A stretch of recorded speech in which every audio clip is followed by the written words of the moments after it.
Hola amigos, bienvenidos una semana más a Canalateca. Hace aproximadamente 3 meses os enseñamos la entrega de este vehículo, el Tesla Model Y, de nuestro colaborador Aitor. Y tras la publicación, muchos de vosotros nos habéis pedido una segunda parte. Vale, pues en este vídeo vamos a ver las 5 o 6 cosas que Aitor echa de menos de su Ateca anterior, y otras cosas en las cuales considera que el Tesla es mucho mejor que el Ateca, ¿de acuerdo?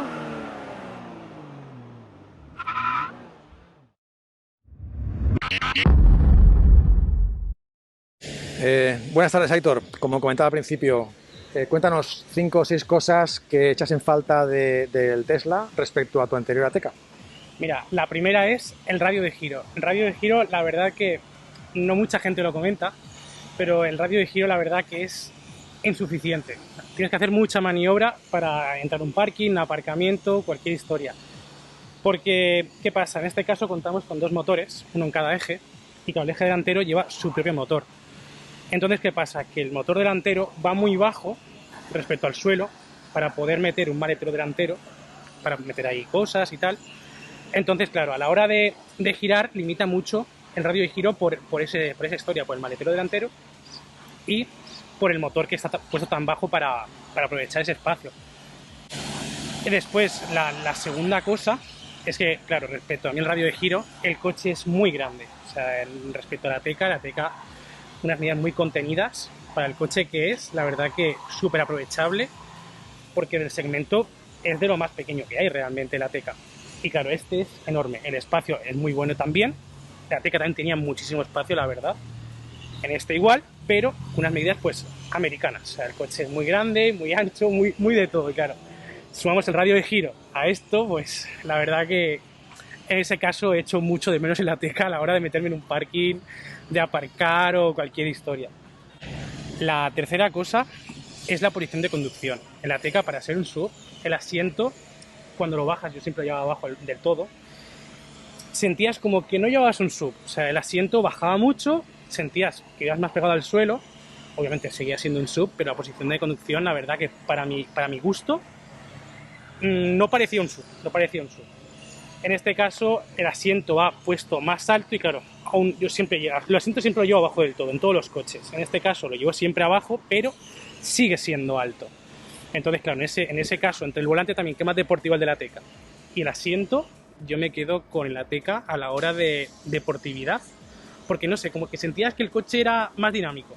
Que en este caso, o sea, la dirección es muy directa, igual que la Ateca, también la verdad que es muy directa también la Ateca. Sí, sí. En este caso igual, pero esa sensación de... Es como que llevas un vehículo más grande, o sea, más alto y te da esa sensación de llevar un coche más grande. El Ateca es como, era todo como más caro, porque claro, entre que el volante era pequeñito, ibas más abajo, que el coche era más pequeño, era como eso, llevar más un kart. En ese caso, sabes lo que llevas, claro, también pesa 2000 kilos. Pesa bastante más que la Ateca en ese caso. Y bueno, otra cosa más también de problemas que le veo es el gancho remolque. En mi Ateca lleva un gancho remolque, para todos aquellos que lo lleváis, el gancho remolque de serie en la Ateca, bueno, en el grupo back, por así decirlo, le dabas a un botoncito en el maletero y la bola salía del parachoques hacia abajo. Y claro, cuando le dabas al botoncito, la metías para adentro, la recogías y no se veía nada. El momento que querías sacarla eran, nada, 2 segundos y la tenías fuera. O sea, todo súper discreto. En este caso es una bola desmontable de toda la vida, que tienes que agacharte, ponerla tú, lleva una tapa abajo, incluso que es una chapuza, la verdad. Es una chapuza, te digo. Yo me quedo con la de la Ateca porque era mucho, aparte era más barata incluso, cuando la cogías de extra, era más barata y mucho mejor, la verdad. En este caso, el doble de cara y o sea, no tiene nada que ver, no tiene nada que ver. Otra cosa más que he hecho en falta es el techo solar. En mi Ateca también lleva techo solar, pero en este caso no tenemos cortinilla para cuando queremos taparlo. ¿Qué pasa? Vamos conduciendo, ahora en pleno verano, el sol que nos da en la cabeza, o cuando aparcamos en cualquier sitio al sol. Yo cuando aparcaba el sol, le daba el botoncito, se ponía la cortinilla, no nos daba el sol en el coche, no se calentaba tanto el coche, en fin. Aquí no hay cortinilla, o sea, aquí te va dando el sol, si aparcas al sol, pues el sol se mete dentro, en fin. Son cositas que, ya te digo, son pequeños detalles que la Ateca lo tenía mucho mejor resuelto y en este no lo está. O sea, no han pensado en ello o el propio diseño del coche, no lo sé, no lo sé. Son más cosas americanas. En ese caso, los europeos como que hacen mejor ese tipo de cosas, ese tipo de detalles, lo cuidan todo mucho más. Y bueno, después otra cosa más también es la hora del taller, que mucha gente ya lo conoce. En Tesla el taller es, bueno, dejémoslo ahí. Deja mucho que desear, la verdad. Yo cuando tenía la Teca, yo llevaba mi coche al taller de Fecos Auto y la verdad que me trataban genial. O sea, llevas allí y un trato muy familiar, nunca he tenido problemas con ellos. En este caso vas allí para ser una marca premium, porque lo venden como premium. El taller es que deja mucho que desear. Vas allí, atención es mala, no lo siguiente. No te tratan como tienen que tratarte, porque ya que estás pagando este dinero por este coche, deberían llevarte más así, como en la mano, ¿sabes? Como... Sí, yo lo que vi en la entrega era que la entrega era compartida, Sí. era tú y otra. No, pero esta entrega estaba muy bien, porque yo he ido a otras, era una persona para 5 o 6 coches. Sí, eso es muy feo. En este caso éramos 2 y había un comercial. Bueno, mi entrega estuvo genial. Si veis otras, la verdad que es, bueno, es... Y la hora del taller es que de verdad, o sea, es que no tienen esa atención. Sí que es verdad, tiene una parte buena el taller, que si, por ejemplo, yo qué sé, se nos rompe un foco, le decimos al taller, oye, se me ha roto un foco. Dice, bueno, podemos ir a tu casa y te podemos cambiar allí. Eso está muy bien, porque claro, vienen ellos con un coche, ven a tu casa, no tienes que moverte a tu casa y coge, te cambian el foco. Otra cosa es que dijeras, no, es que, yo qué sé, el coche ha tenido un golpe, obviamente tienes que ir a taller, o yo qué sé, pongamos que la batería se ha roto, obviamente tenemos que ir a taller, pero si es una cosa así, yo qué sé, tipo un foco, o yo qué sé, o un grillo, o cualquier cosa así, vamos, o sea, ellos tienen la opción de que te vengan a tu casa y te lo reparen. Y eso está muy bien para la gente que vive en las islas, porque claro, muchas veces en las islas, claro, allí no hay taller oficial. Aquí tenemos la suerte de que estamos en Barcelona y tenemos un taller oficial. Podemos desplazarnos, pero la gente que vive en las islas, claro, tiene que coger un ferry, tiene que perder días, hotel, bueno, en fin, es... Entonces, claro, ya te digo, en ese caso, la parte buena es esa, pero después el resto, la verdad que no. O sea, no. Yo cuando he ido a SEAT por alguna tontería o mínimamente una revisión, te ibas allí y todo genial, o sea, la verdad que muy familiar el trato. Aquí no, o sea, aquí te tratan como nada, o sea, número. Sí, o sea, sin más. Habéis comentado antes lo del ángulo muerto. Es verdad, Una tontería. el ángulo muerto es una tontería, pero es curioso porque lo he hecho en falta. Los que tenéis Ateca o otro modelo de la marca que tiene ángulo muerto, sabéis que el ángulo muerto de estos coches va en el espejo. O sea, tenemos el espejo y tenemos o bien por dentro o bien en el cristal una lucecita que nos indica cuando hay un coche al lado, a la hora de cambiarnos de carril, y parpadea esa lucecita si hay un coche al lado. En este caso tiene ángulo muerto, pero no tenemos ningún pilotito. ¿Cómo lo hacemos? Desde la pantalla. ¿Qué pasa? Claro, vas a cambiar de carril, pones intermitente, miras por el espejo y claro, tú no sabes si viene alguien, tienes que volver a mirar la pantalla. Entonces claro, tienes como que hacer así un poco con la cabeza y mirar a ver dónde está el ángulo muerto, porque claro, a no ser que te vire el volante también, porque si hay un coche al lado te vira el volante, pero claro, es más, ya te digo, en la Teca era como mejor resuelto, era más sencillo, más fácil, y en este caso pues podrían haber contado con ello, o sea, no sé qué les costaba meter un pequeño LED, o sea, es que no tiene nada más, pero no lo han hecho, y es algo que la verdad que era un pequeño detalle que me gustaba muchísimo en la Teca. Vale, pues ahora vamos a las cosas positivas, a las cosas que te gustan respecto a tu Ateca anterior. Las cosas que me gustan. Lo primero de todo es hacer un viaje y... A ver, las paradas siguen siendo las mismas que yo hacía con la Teca, porque yo, por ejemplo, voy mucho a Madrid, yo con la Teca hacía una parada. En este caso, podría hacer una parada, pero me gusta hacer 2. Siempre estirar las piernas y tal, y ya, obviamente, cargas. Con la Teca no repostaba, pero me paraba, estiraba las piernas, exactamente lo mismo que vengo a hacer ahora, pero cargando. Entonces, claro, el coste de hacer un viaje o moverte por aquí, o sea, es mucho menor, sobre todo ahora con el precio de la gasolina, mucho menor a tener un motor térmico, o para esa gente que tiene un híbrido enchufable también lo notaría mucho. Con un híbrido enchufable, si movemos por aquí, el consumo es muy reducido y luego si queremos hacer un viaje, pues tenemos un motor gasolina. En este caso no hay motor gasolina, es 100% eléctrico, pero el coste la verdad que es brutal. O sea, yo cargo en casa normalmente y me sale cargando en casa hacer 100 kilómetros unos 3 euros, más o menos. Claro, estamos contando con un coche de 2.000 kilos en vacío, que tiene casi 400 caballos. Claro, esa equivalencia en gasolina, claro, ¿qué sería el Formentor? El 5 cilindros. Claro, ¿cuánto se nos va en ese coche a hacer 100 kilómetros realmente? Y más ahora con el precio que tenemos la gasolina, o sea, es brutal, hacer un viaje es brutal. Entonces, en este caso, paramos más, sí, pero tenemos la ventaja de que es mucho más barato viajar. Después otra cosa de las que me gusta obviamente es la aceleración, o sea, mi Ateca anterior era DSG y claro, le dabas al acelerador, el coche procesaba que tú querías más chicha, el coche reducía marcha, subía revoluciones y el coche tiraba. Claro, es un tiempo que realmente estás perdiendo. En este caso no hay nada que le diga al coche, no, tienes que reducir, no, es que el momento que le das, el coche sale disparado. Entonces, claro, una rotonda, un cruce, le das un poquito y ya sale el coche, claro. Además, con esta potencia y este par, es alucinante, la verdad. O sea, la gente que lo prueba, o sea, alucina, pues claro, no te lo esperas, es de golpe. Claro, es algo que en la Ateca, que mi coche tiraba muy bien, a 190 caballos, la verdad que iba muy bien, pero tenía un lag. Pero bueno, y bueno, después, cosas que me gustan así también de este coche es el diseño que tiene, no sé, la Ateca también me parecía un diseño espectacular, porque yo soy un coche que, o sea, a mí me gustan los coches con líneas simples y rectas, el Ateca me gustaba muchísimo, pero este coche la verdad que en diseño, no sé, me parece como llamativo, atractivo, para gustos colores. Obviamente habrá gente que diga, no me gusta, bueno, no te gustará. A mí me gusta, por eso me lo compré también. Y la verdad, cuando vas por la calle te sorprende la de gente que llega a ver el coche o que te preguntan o que se te quedan mirando o cualquier cosa.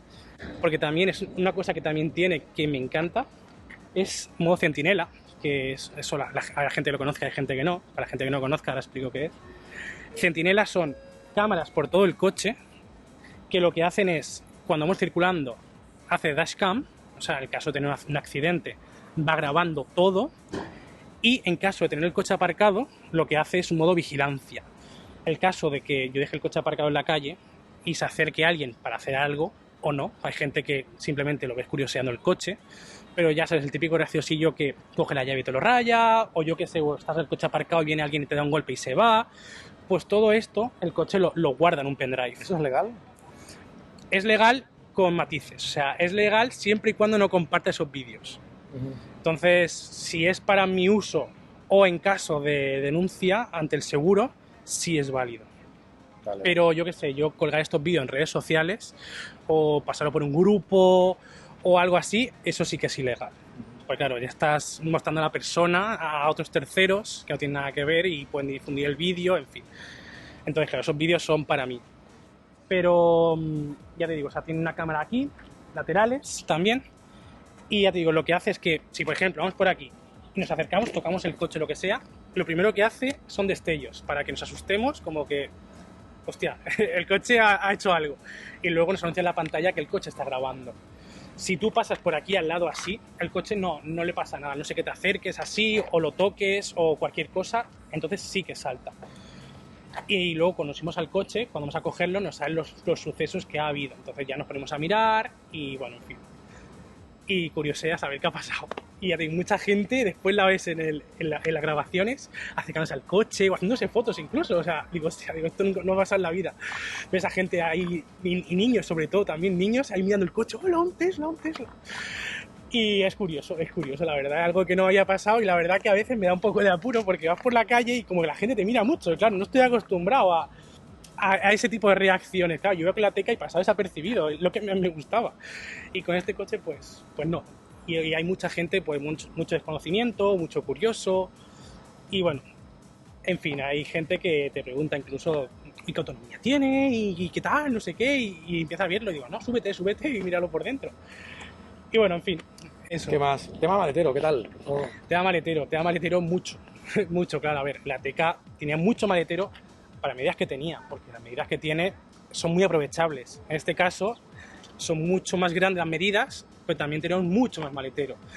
En este caso, tenemos interior de 5 plazas, pero podemos contar con 7 plazas, que van a sacar una versión 7 plazas, que todavía no tenemos aquí en Europa, pero va a venir.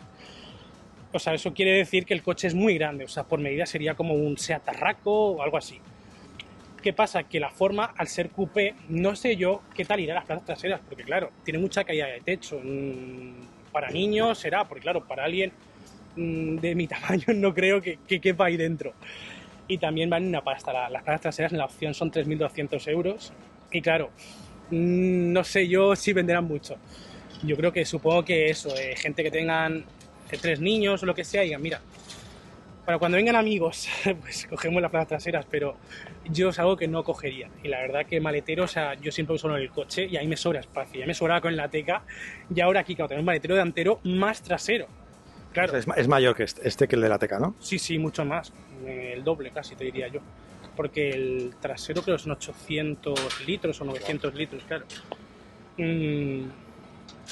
Es mucha la diferencia. Claro, la Teca realmente, es que para medidas que tiene, lo vuelvo a decir, es que es muy aprovechable. En este caso, ya solo con el frontal que veis, o sea, tiene mucho morro. En la Teca tiene mucho menos. Entonces, claro, ahí también se pierde espacio, por así decirlo. Pero claro, también tienes que meter aquí una batería, 2 motores. Es que claro, es que al final tienes que hacer un coche grande para que quepa todo eso. Pero bueno. Bueno, pues nada, en resumen, ¿estás contento con el coche? La verdad que mucho. Llevo 3 meses y 10.000 kilómetros. 10.000 kilómetros. 10.000 kilómetros. 10.000 kilómetros en 3 meses. Y la verdad que estoy encantado. O sea, ya he ido varias veces de viaje con él. Parar no me supone tampoco una pérdida de tiempo. Aquí estamos en un cargador de Ionity, que es un cargador ultra rápido. Y aquí paramos media hora, echamos un café, estiramos las piernas y está el coche ya prácticamente cargado. O sea, he hecho viajes y de verdad que me gusta, o sea, viajar así, porque de otra manera yo hacía viajes que estabas más tiempo conduciendo y te cansabas más. Aquí no te cansas tanto, llegas, te lo tomas con calma, en fin. Y velocidad siempre legal, o sea, hay gente que dice, no, es que la gente que hace coche eléctrico va a ir más despacio. No, o sea, yo voy exactamente igual, iba con mi coche gasolina, voy exactamente igual con este. O sea, clima puesto siempre, no me gusta pasar calor. Y bueno, la velocidad siempre legal, porque hay gente que dice, no, es que vais a 80. Digo, no vamos a 80. La gente que llamamos eléctricos no vamos a 80. Pero bueno, hay gente que lo piensa, bueno. Pero igual cuando vas justo de batería, ¿no? Sí, igual pero cuando es justo batería, el coche te lo dice. O sea, tú pones el destino, el coche hace una estimación con cuánto vas a llegar. Te dice, mira, yo estoy aquí y quiero llegar a tal punto. Te dice, vete a 80 o vete a 110 o vete a 100 porque no vas a llegar. Entonces tú haces caso o no haces caso, eso ya cada uno. Si quieres ser más conservador que el coche, porque la verdad que el coche es bastante conservador, si te dice que llegas allí con un, me lo invento, 12%, vas a llegar con un 12%. Si mantienes los márgenes de velocidad y todo, el coche lo clava. Si te dice que no vas a llegar, pues ya te dice, ojo, ponte a 110, ponte a 100 o cargamos aquí, te da alternativas, el coche te lo programa todo. Ahora mismo estamos aquí, si ahora mismo quisiéramos ir, yo qué sé, a Valencia, te dice el coche, pues mira, paramos aquí, cargas tanto tiempo aquí, te vas al siguiente cargador, paras tanto tiempo aquí y llegas con tanto a destino. Me lo invento, ¿sabes? O sea, el coche te calcula todo, la verdad que está muy bien ese sistema. Muy bien, pues en principio eso es todo por hoy. Hasta aquí el vídeo de hoy. Si tenéis alguna pregunta, alguna duda sobre el coche, nos la podéis poner en los comentarios y seguro que Aitor estará encantado de responderla. Por supuesto. ¿De acuerdo? Pues venga, nos vemos la semana que viene. Venga. Adiós.